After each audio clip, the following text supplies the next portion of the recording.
एक आदमी और देखने वालों की भीड़ ऊपर आसमान में किसी अनजान चीज को डिसबिलीफ में घूर रहे हैं।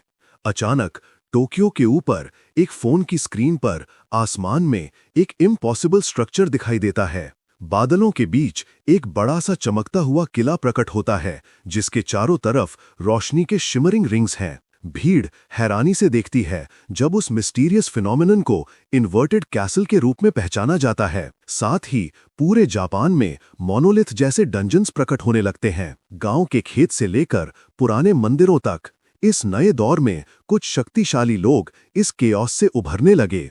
इंसानियत माना से जाग उठी, जिससे उन्हें दुनिया बदलने वाली अद्भुत शक्तियां मिली। जागे हुए लोगों में सबसे टैलेंटेड, खासकर मेजेस, दौलत और शोहरत के लिए डंजन्स को चैलेंज करते थे। एक मेज की असली पोटेंशियल उनके माना के यूनिक कलर से मापी जाती थी, जबकि ज्यादातर लोग एक ही रंग का इस्तेमाल करते थे। दुर्लभ और शक्तिशाली ड्यूअल कलर यूजर्स भी मौजूद थे, और कुछ के पास तो और भी कॉम्प्लेक्स और खतरनाक रंगों का कॉम्बिनेशन था। डंजन्स के अंदर डरावने और शक्तिशाली मॉन्स्टर्स, चैलेंजर्स का इंतजार करते थे। पर्पल आंखों वाला एक कॉन्फिडेंट मेज एक विशाल जानवर का सामना करते हुए मुस्कुराता है। वो आराम से अपने टारगेट की तरफ डार्क एनर्जी का एक विनाशकारी ब्लास्ट छोड़ता है। एक कॉन्फिडेंट मुस्कान के साथ वो डीमंस लैंस नाम का एक शक्तिशाली स्पेल कास्ट करने की तैयारी करता है। डार्क मैजिक का भाला हवा में उड़ता है और पंखों वाले डीमन से टकराता है। जबरदस्त मैजिकल अटैक से वो जीव दर्द से चिल्ला उठता है। वो शान से लैंड करता है। उसका दुश्मन पावर के एक शानदार प्रदर्शन में हार जाता है।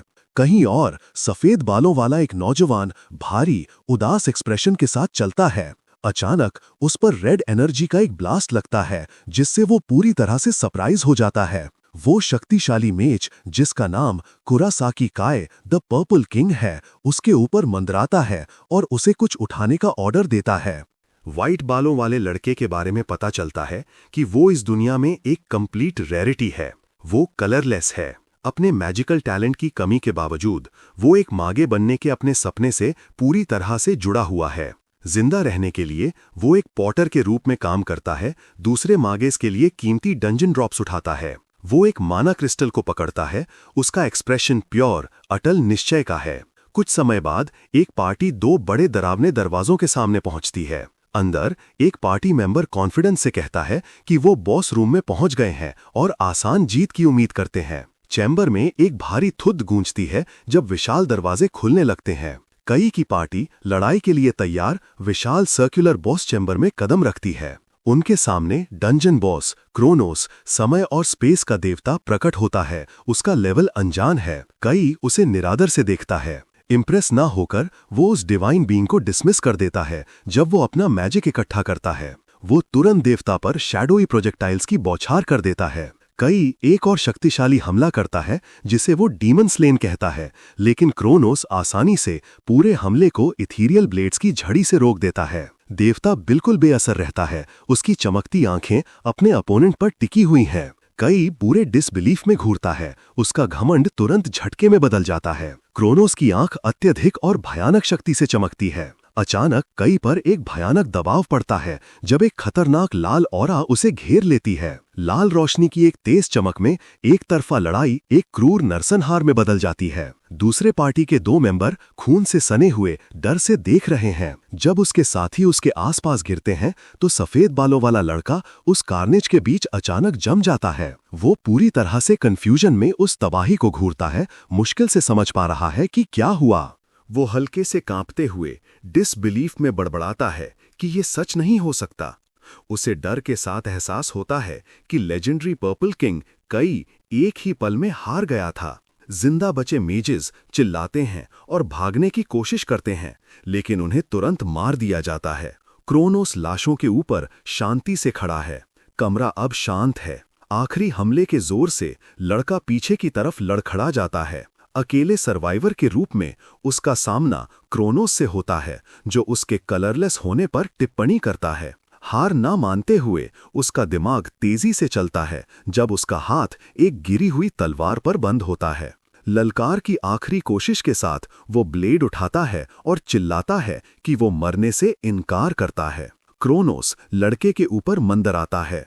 उसके ललकार का मजाक उड़ाता है और पूछता है कि एक कलरलेस बीइंग उसके सामने खड़े होने की हिम्मत कैसे कर रहा है। इन मुश्किल परिस्थितियों के बावजूद वो अपने इरादे को मजबूत करता है, सोचते हुए कि वो हार नहीं मान सकता। क्रोनोस लड़के की इच्छा से खुश लगता है, शांति से चैलेंज को बहुत अच्छा कहकर स्वीकार करता है। उसकी आंखें दिव्य रोशनी से जलती हैं जब वो लड़के के जज्बे को टेस्ट करने का अपना इरादा जाहिर करता है। एक पल में एनर्जी का एक खतरनाक लाल ब्लेड प्रकट होता है और उसके आर पार हो जाता है। उसके चेहरे पर खून के छींटे पड़ते हैं जब वो दर्द और सदमे में नीचे देखता है। एक दर्दनाक चीख खामोशी को तोड़ती है जब वो असहनीय दर्द से चिल्लाता है। वो पीछे की तरफ लड़खड़ाता है, अपनी छाती को पकड़कर पूरे कंफ्यूजन में। उसकी आंखें पूरे डिसबिलीफ में फैल जाती हैं जब उसे एहसास होता है कि उसका घातक घाव पूरी तरह से ठीक हो गया है। इम्प्रेस्ड ना होकर क्रोनिस अपने हाथों में हेल फायर के घूमते हुए मास को कॉन्सेंट्रेट करना शुरू करता है। वो एक टेम्परल इन्फर्नो छोड़ता है। एक आग की घड़ी के कांटे उसके चारों तरफ तेजी से घूम रहे हैं। मैजिकल आग की एक विनाशकारी धारा उसे निगलने के लिए आगे बढ़ती है। जैसे ही आग की लपटें पास आती हैं, क्रोनोस बेरहमी से उसे अपनी लाचारी पर सोचने का समय देता है। वो hello fire flames of despair नाम के इस अटैक से पूरी तरह से घिर जाता है। क्रोनस एक शिकारी मुस्कान के साथ देखता है, ये देखने के लिए उत्सुक है कि लड़का अब क्या करेगा। इन्फर्नो के बीच एक जलती हुई तलवार दिखाई देती है और वो सोचता है कि क्या ये उसने खुद बनाई है। निराशा से प्रेरित होकर वो हाथ बढ़ाता है और जलते हुए हथियार की मूठ पकड़ लेता है। एक ललकार गूंजती है जब वो उस अत्यधिक शक्ति को चलाने के लिए संघर्ष करता है। वो दहाड़ता रहता है, अपनी पूरी जीवन शक्ति उस अस्थिर ब्लेड में डाल देता है। तेज एनर्जी उसके शरीर को अंदर से चीरने की धमकी देती है। वो चिल्लाता है क्योंकि जिस हेलफायर को वो कंट्रोल करने की कोशिश कर रहा है, वो उसके मांस को जला रही है। क्रोनिस शांति से आग के इस दृश्य को देखता है। उसका एक्सप्रेशन पढ़ा नहीं जा सकता। एक आखिरी सब कुछ दांव पर लगाने वाले हमले के साथ वो जलती हुई तलवार को क्रोनस की छाती में घुसा देता है। झुलसा हुआ और खून से लथपथ वो एक गंभीर मुस्कान देता है, ये जानकर कि उसने एक अच्छा वार किया है। क्रोनिस सचमुच हैरानी से नीचे देखता है, ये मानते हुए कि लड़के ने एक हिट मार दी। देवता का शांत चेहरा आखिरकार टूट जाता है, उसकी जगह ठंडे गुस्से ने ले ली। लड़के पर डर की एक लहर दौड़ जाती है जब उसे एहसास होता है कि उसने सिर्फ अपने दुश्मन को गुस्सा दिलाया है। क्रोनिस उस हमले को अच्छा एंटरटेनमेंट कहकर खारिज कर देता है, जबकि गाव धुएं में गायब हो जाता है। वो अपने घुटनों पर गिर जाता है, पूरी तरह से हारा हुआ। उसकी आखिरी कोशिश का कोई मतलब नहीं था। कांपते हुए उसका दिमाग अपनी स्थिति की भयानक सच्चाई को स्वीकार करना शुरू कर देता है। उसके विचारों में एक ही डरावना सवाल गूंजता है, क्या वो इस तरह मरने वाला है? जैसे ही वो अपनी किस्मत के आगे हार मान लेता है, एक चमकती हुई नीली स्क्रीन उसके सामने प्रकट होती है।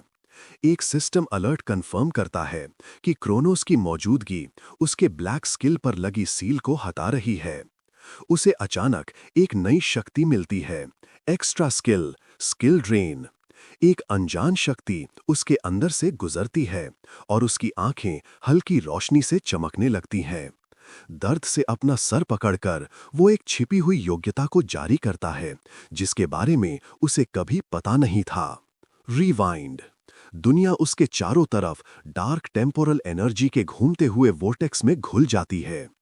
पहली बार क्रोनोस झटके और गुस्से में चिल्लाता है जब रियलिटी बिखरने लगती है।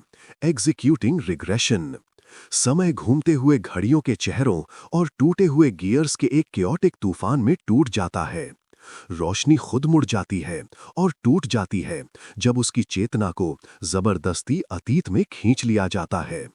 वो एक तेज झटके से जागता है, खुद को एक बिस्तर पर सीधा बैठा पाता है, अपने ही हाथों को घूरता हुआ। उसे झटके से एहसास होता है कि वो अपने छोटे रूप में लौट आया है। क्रोनोस की गुस्से से भरी फेडिंग चीख, "यू बास्टर्ड!" समय के शून्य में गूंजती है। सिस्टम फिर से कंफर्म करता है कि रिग्रेशन एग्जीक्यूट हो रहा है, उसके अतीत के सफर को सील कर रहा है। अनगिनत घड़ियों की सुइयां अनस्टॉपेबल मोमेंटम के साथ पीछे की तरफ घूमती हैं। कॉस्मिक रिवाइंड स्पेस को टूटे हुए रंग और रोशनी के धुंधलेपन में बदल देता है। टेम्पोरल तूफान आखिरकार प्योर नीली एनर्जी के एक पल में शांत हो जाता है।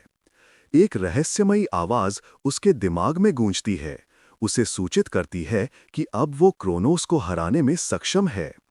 उसका रिग्रेशन एक आखिरी झटके के साथ पूरा होता है, जब वो उठकर बैठता है, अब पूरी तरह से अपने पुराने कमरे में जाग चुका है।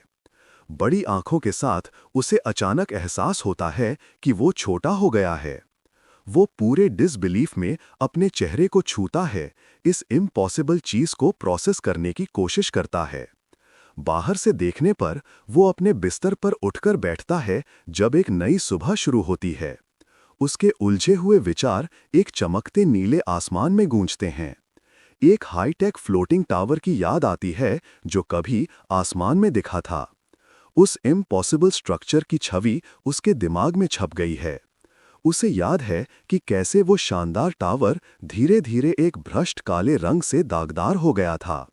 जब करप्शन पूरा हो गया तो उसके अंदर एक रहस्यमय चमकता हुआ दरवाजा खुला। उसे याद है कि उस दरवाजे के पार समय और स्पेस का देवता छिपा हुआ था। उसे एहसास होता है कि उसी घातक लड़ाई के दौरान उसने रिवाइंड स्किल चुराया था। रिग्रेशन की केओटिक डार्क एनर्जी उसकी यादों में घूमती है। अपना फोन चेक करके वो कंफर्म करता है कि तारीख 27 सितंबर 2024 है। अपने रिफ्लेक्शन को देखते हुए वो कंफर्म करता है कि वो सच में अतीत में लौट आया है। उसे अपने पिछले जीवन की निराशा याद आती है, 10 सालों में एक भी स्किल अवेकन ना कर पाने की। लेकिन अब एक नई उम्मीद उभरती है जब वो अपनी नई एबिलिटी स्किल ड्रेन के बारे में सोचता है। उसके फोन पर एक नोटिफिकेशन उसे याद दिलाता है कि आज मेज एग्जाम का दिन है। सीन इम्पोजिंग टोक्यो मेज association HQ national agency for mazes में शिफ्ट होता है। अब अंदर वो कहता है कि बिल्डिंग अभी भी नई लग रही है, ये याद करते हुए कि वो 7 साल अतीत में है। दो जाने पहचाने चेहरे देखते हैं, ओ लेवल 37 और गोटो लेवल 36। वो गुस्से से उन्हें देखता है, उन्हें तुरंत अपने भाई के चमचों के रूप में पहचान लेता है। गोटो मजाक उड़ाते हुए पूछता है कि क्या वो फिर से एग्जाम देने का प्लान कर रहा है। इसे एक कलरलेस के लिए बेकार बताता है। एक दर्दनाक याद आती है जब वो बार बार एग्जाम में फेल होता रहा, अपने सपने को छोड़ नहीं पा रहा था। वो उनके हाथ झटक देता है और उन्हें अकेला छोड़ने के लिए कहता है। जब वो चला जाता है तो गोटो उसके एटीट्यूड पर हंसता है, यूसे सिर्फ एक कलरलेस कहकर डिसमिस कर देता है। बी रैंक मेज हिनाता रायना लेवल 27। हिनाता अपने पेपर से थकी हुई एक्सप्रेशन के साथ ऊपर देखती है, यूसे तुरंत पहचान लेती है। वो चेतावनी देती है कि वो खुद को मरवा लेगा, लेकिन वो कॉन्फिडेंस से यूसे अश्योर करता है कि इस बार सब ठीक हो जाएगा। सीन एग्जाम एरिया के अंदर ट्रांजिशन करता है। वो और हिनाता एक बड़े चमकते हुए गेट के सामने खड़े हैं जो डंजन की तरफ जाता है। वो अपने इरादे को मजबूत करता है और कंफर्म करता है कि वो शुरू करने के लिए तैयार है। ऑब्जेक्टिव अनाउंस किया जाता है, पास होने के लिए गॉब्लिन से 3 मैजिक स्टोन्स कलेक्ट करो। वो चमकते हुए गेट से गुजरता है, इस विश्वास के साथ कि स्किल वाले किसी के लिए ये आसान होगा। उसके दिमाग में एक अंधेरा बुरा विचार आता है, बस आज के लिए स्टॉम्प। एक विशाल पैर नीचे पटकता है जिससे एक खतरनाक लाल ऑरा निकलती है। एक अनोखा शक्तिशाली मॉन्स्टर जिसके चेहरे पर एक भयानक मुस्कान है प्रकट होता है, कुछ ऐसा जो लेवल 1 डंजन में नहीं होना चाहिए। वो अपने डर को कंफर्म करता है जब उस जीव को पहचाना जाता है, रेड कैप लेवल 37। एक जवान महिला डर से चिल्लाती है, कुरासाकी नाम के किसी को भागने के लिए कहती है। कुरासाकी को पसीना आ जाता है, उसे एहसास होता है कि उनके बीच लेवल का अंतर बहुत ज्यादा है। उसे अपने रिग्रेशन से पहले का ये पल याद है जब हिनाता ने उस जीव से लड़ाई की थी। उसकी याददाश्त इसकी पुष्टि करती है। हिनाता इस मॉन्स्टर के खिलाफ जीत नहीं सकी। उसे उसका पूरा शौक वाला लुक याद है जब वो उसकी शक्ति से पूरी तरह से अभिभूत हो गई थी। रेड कैप का हमला हिनाता को एक तेज रोशनी के झटके में पीछे की तरफ फेंक देता है। धमाके की आवाज गुफा में गूंजती है। उसे याद है कि उसने उसे गुफा के फर्श पर टूटा हुआ और खून से लथपथ पाया था। उसकी याददाश्त में उसके हॉस्पिटल के बिस्तर पर बेहोश पड़े होने की छवि आती है, जिसे मशीन से जिंदा रखा गया था। वो अपनी मुट्ठी बांधता है, अपनी पुरानी नाकामयाबी को उसकी किस्मत के लिए दोषी ठहराता है। वर्तमान में रेड कैप एक बार फिर हमला करने के लिए तैयार खड़ा है, लेकिन कुरासाकी की आंखें नई शक्ति और दृढ़ निश्चय से चमक रही हैं। रेड कैप तेजी से आगे बढ़ता है, उसे मार गिराने के लिए तैयार। कुरासाकी अपनी जगह पर खड़ा रहता है। उसके हाथ में एक चमकता हुआ खंजर प्रकट होता है, जब वो कसम खाता है कि इस बार सब अलग होगा। कुरासाकी अपने दुश्मन का विश्लेषण करता है, ये समझते हुए कि रेड कैप के पास एक स्किल है जो उसकी फिजिकल एबिलिटीज को बढ़ाता है। उसे याद है कि उस जीव की शक्ति इतनी ज्यादा है कि साधारण हमले पूरी तरह से बेकार हैं। लेकिन उसके दिमाग में एक नया प्लान बनने लगता है। बैम! वो सीधे रेड कैप के जबड़े पर एक जोरदार मुक्का मारता है। कुरासाकी की आंखें सिकुड़ जाती हैं जब वो स्टील की तरह अपनी मुट्ठी बांधता है। मुक्के से संभलते हुए रेड कैप की आंख एक दुष्ट लाल रोशनी से चमकती है। मॉन्स्टर गुस्से में दहाड़ता है, एक शक्तिशाली ऑरा छोड़ता है, जब वो वापस हमला करने की तैयारी करता है। लड़खड़ाते हुए रेड कैप पूरे कंफ्यूजन में देखता है। एक सिस्टम नोटिफिकेशन दिखाई देता है जो कंफर्म करता है कि उसके फिजिकल स्टैट्स बेहतर हो गए हैं। मॉन्स्टर का सामना करते हुए कुरासाकी सोचता है कि उसे बस उसकी स्किल चुरानी है। एक तेज रोशनी के झटके में रेड कैप को 2 टुकड़ों में काट दिया जाता है। कुरासाकी घोषणा करता है कि उसकी स्किल के बिना ये जीव मांस के एक टुकड़े से ज्यादा कुछ नहीं है। मॉन्स्टर पीछे लड़खड़ाता है, अभी भी अचानक हुए इस घटनाक्रम से हैरान है। वो खुद से सोचता है कि जब तक वो स्किल चुराता रहेगा, जीत उसकी है। रोशनी की किरण रेड कैप को एक बार फिर काट देती है। कुरासाकी ठंडे ढंग से कहता है कि मॉन्स्टर अब कटे हुए मांस से ज्यादा कुछ नहीं है। मॉन्स्टर पीछे लड़खड़ाता है, अभी भी अचानक हुए इस घटनाक्रम से हैरान है।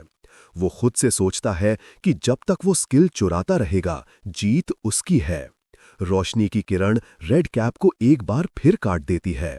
कुरासाकी ठंडे ढंग से कहता है कि मॉन्स्टर अब कटे हुए मांस से ज्यादा कुछ नहीं है। हिनाता पूरा दृश्य देखती है, पूरी तरह से हैरान।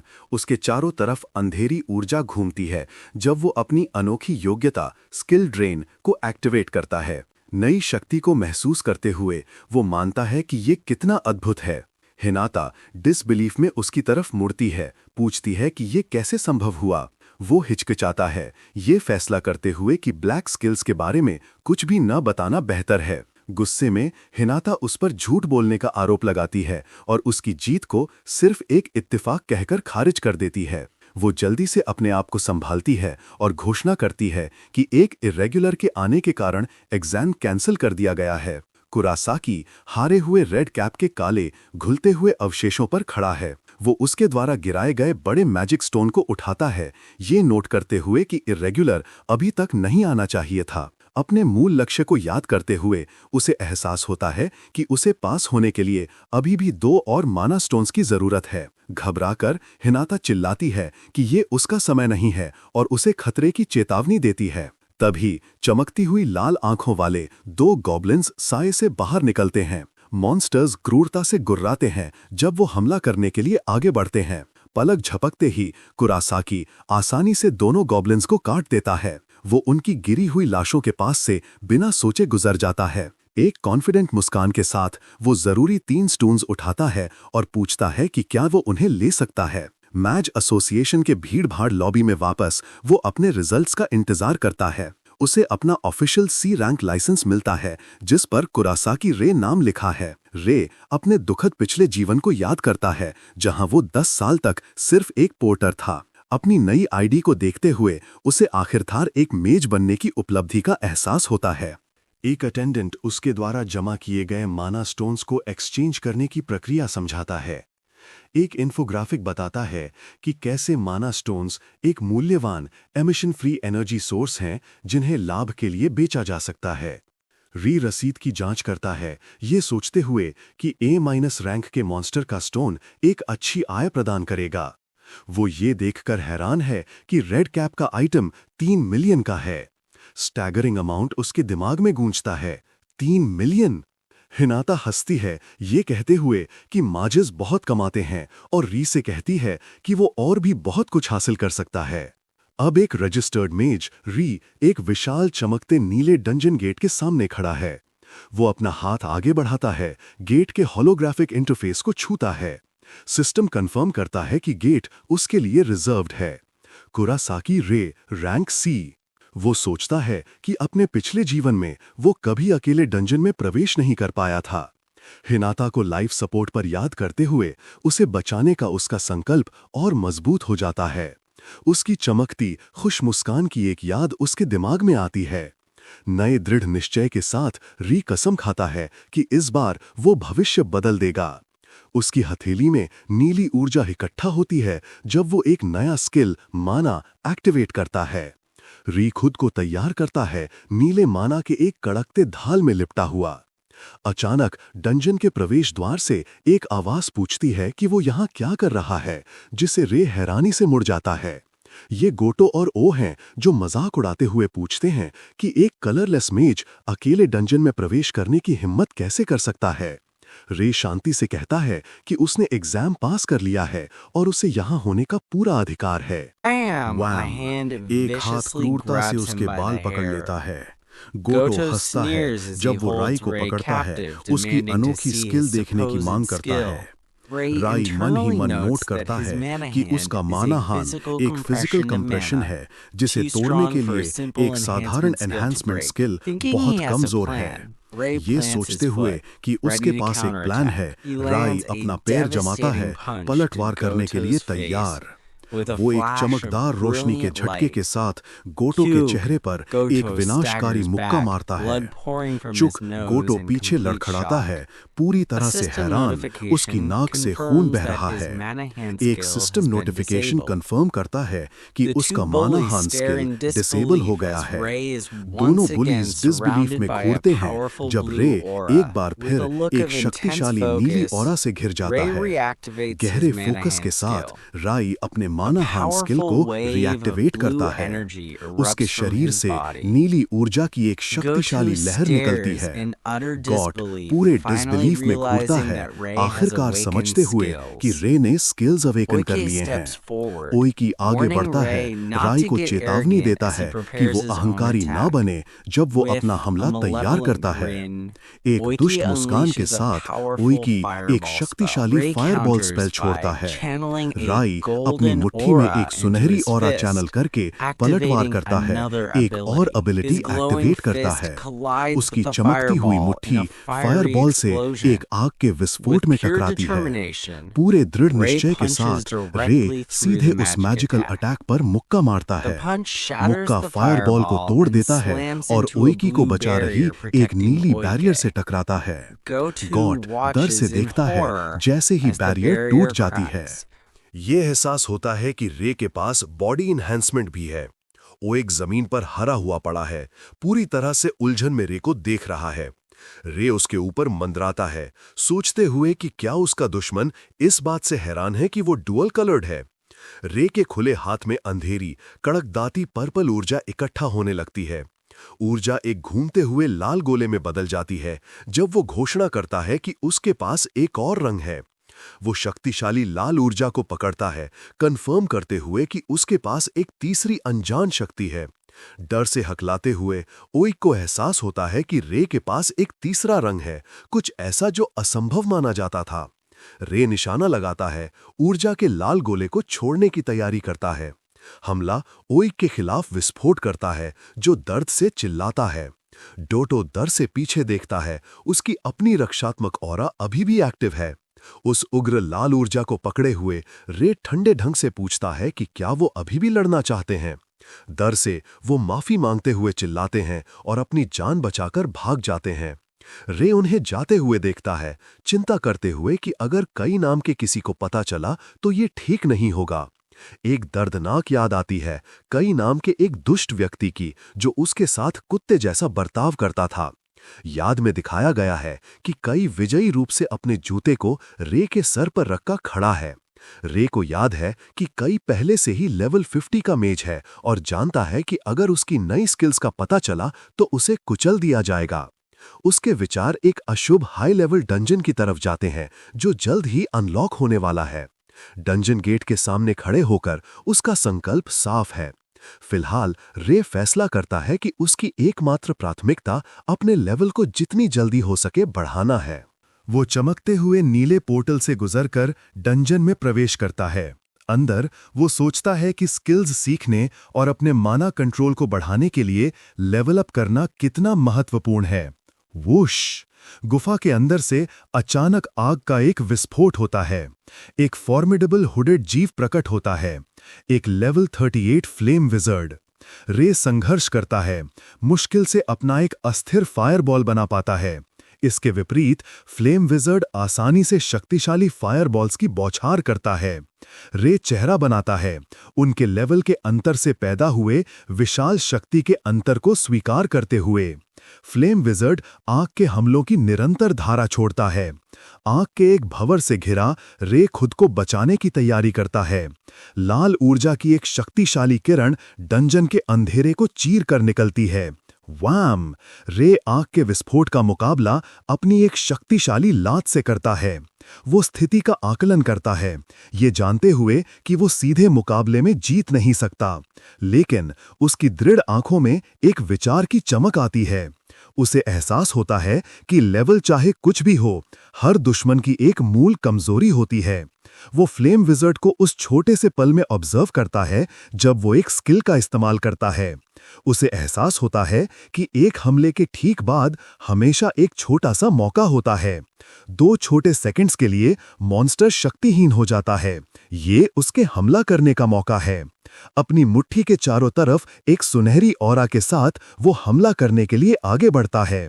वो हैरान फ्लेम विजर्ड पर सीधा वार करता है। रे नोट करता है कि जीव का स्टाफ ही उसका एकमात्र हमला करने का साधन है। गुस्से में फ्लेम विजर्ड गुर्राता है, अपने हथियार के बिना पलटवार करने की तैयारी करता है। मॉन्स्टर हैरानी से देखता है जब रे अपनी योग्यता को एक्टिवेट करता है, इस विश्वास के साथ कि वो उसकी शक्ति चुरा सकता है। फ्लेम विजर्ड फायरबॉल स्पेल्स की एक आखिरी निराशाजनक बौछार करता है। स्पेल्स एक बड़े घूमते हुए विनाशकारी आग के भंवर में मिल जाते हैं।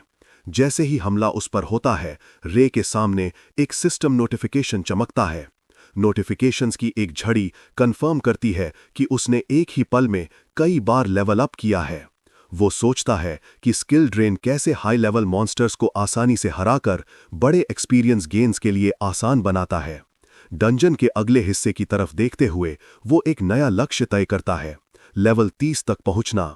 वो तेजी से एक और मॉन्स्टर को काट देता है, एक और लेवल हासिल करता है। वो अपनी निरंतर चढ़ाई जारी रखता है, एक विशाल लाल डीमन का सामना करता है। दुश्मनों से घिरा रे विश्वास से मुस्कुराता है जब लेवल अप नोटिफिकेशंस आते रहते हैं। वो अपना स्टेटस चेक करता है, अपनी अद्भुत लेवलिंग स्पीड को मानते हुए, लेकिन वो कुछ चिंता के साथ नोट करता है कि जरूरी एक्सपीरियंस काफी बढ़ रहा है।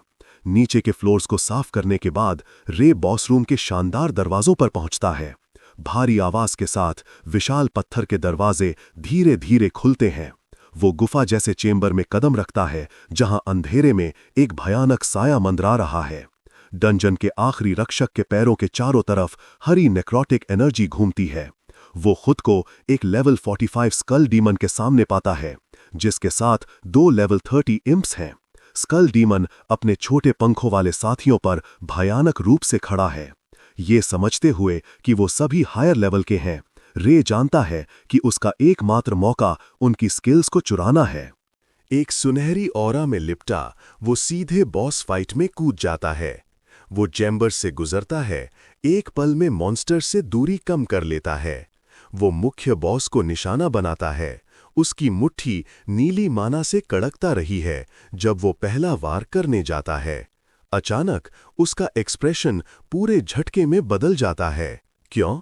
उसका मुक्का एक चमकते हुए हेक्सागोनल बैरियर से रोक दिया जाता है जो स्कल डीमन को बचा रहा है। निराश होकर उसे एहसास होता है कि उसके फिजिकल अटैक्स काम नहीं कर सकते।